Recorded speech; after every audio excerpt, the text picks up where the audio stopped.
아주머니, 예쁘고 부지런한 딸과 못생기고 게으른 딸, 두 딸을 둔 과부가 있었어요.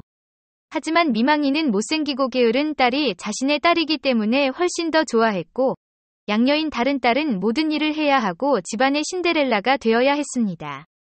불쌍한 소녀는 매일 길가의 우물가에 앉아 손가락에서 피가 날 때까지 빙글빙글 돌아야 했습니다. 그러던 어느 날 셔틀에 자신의 피가 묻어 있어 이를 씻어내려고 우물에 담갔지만 손에서 떨어져 바닥에 떨어졌습니다. 그녀는 울기 시작했고 새어머니에게 달려가 사고에 대해 이야기했습니다. 그러나 그녀는 그녀를 크게 꾸짖으며 네가 셔틀을 떨어뜨렸으니 다시 꺼내야 한다. 고 말할 정도로 무자비했습니다. 그래서 소녀는 우물로 돌아가서 어떻게 해야 할지 몰랐고 슬픈 마음에 셔틀을 구하기 위해 우물에 뛰어들었습니다. 소녀는 정신을 잃고 다시 정신을 차렸을 때 햇살이 비치고 수천 개의 꽃이 자라고 있는 아름다운 초원에 있었습니다. 이 초원을 따라가다가 마침내 빵이 가득 찬 빵집의 오븐에 이르렀을 때 빵이 나를 꺼내주세요. 꺼내주세요. 그렇지 않으면 내가 타버릴 것입니다. 오랫동안 구워졌습니다. 그래서 여자는 오븐에 올라가서 빵삽으로 빵을 하나씩 꺼냈다. 그 후 그녀는 사과로 덮인 나무에 이르렀는데 사과가 그녀에게 흔들어요. 흔들어요. 우리 사과가 다 익렸어요. 라고 외쳤습니다. 그래서 그녀는 사과가 비처럼 떨어질 때까지 나무를 흔들었고 사과가 모두 떨어질 때까지 계속 흔들었고 사과를 한 무더기로 모았을 때 그녀는 길을 떠났습니다. 마침내 그녀는 작은 집에 이르렀는데 거기서 한 노파가 엿보았는데 그 노파의 이빨이 너무 커서 소녀는 겁에 질려 도망치려고 했다.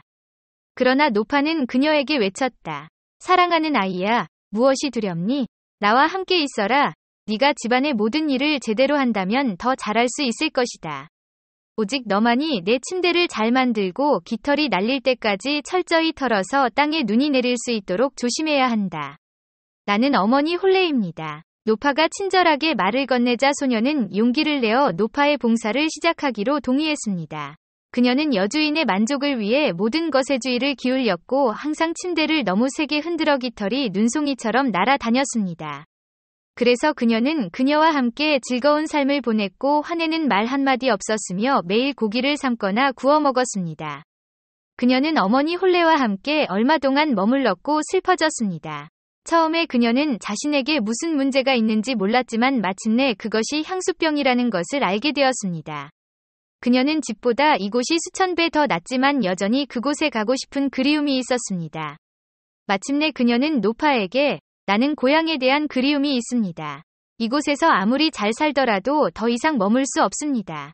다시 내 민족에게로 올라가야 합니다. 라고 말했습니다.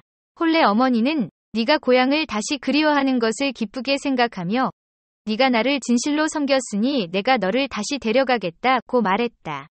그리고는 그녀의 손을 잡고 큰 문으로 안내했습니다. 문이 열리자 처녀가 문 아래 서 있는 순간 황금빛 소나기가 쏟아져 금빛이 온몸에 달라붙어 온통 금빛으로 뒤덮였다. 홀레 어머니가 말하기를 네가 부지런하니 그렇게 될 것이다.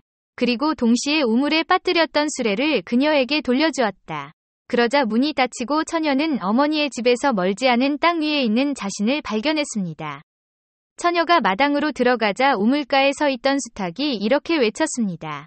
수탉아, 내 황금빛 딸이 돌아왔어. 라고 외쳤습니다. 그래서 소녀는 어머니에게로 갔고 그렇게 황금으로 뒤덮인 채로 도착하자 어머니와 언니 모두 환영을 받았습니다.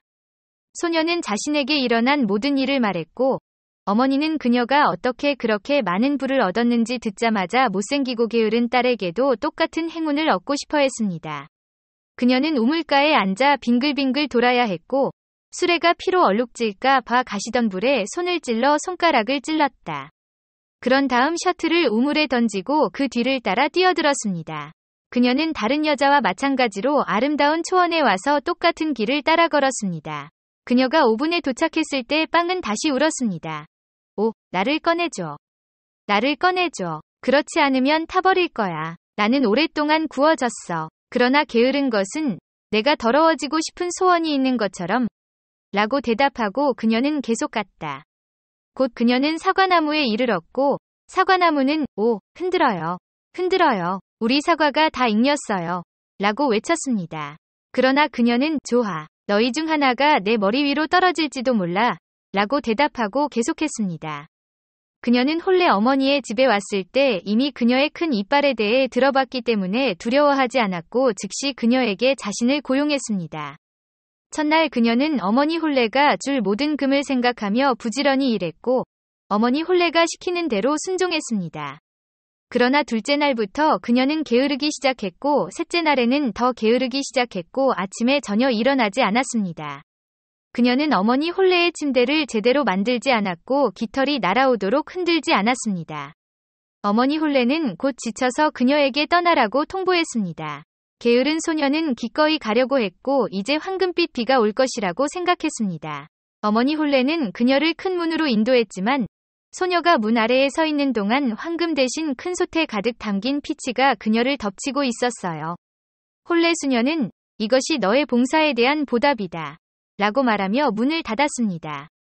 그래서 게으른 소녀는 집으로 돌아갔는데 우물가에 있던 수탉이 그녀를 보자마자 이렇게 외쳤어요. 코가두두, 내 피치 소녀가 돌아왔어. 라고 외쳤습니다. 그러나 피치는 그녀에게 단단히 달라붙어 그녀가 살아있는 한 벗어날 수 없었습니다.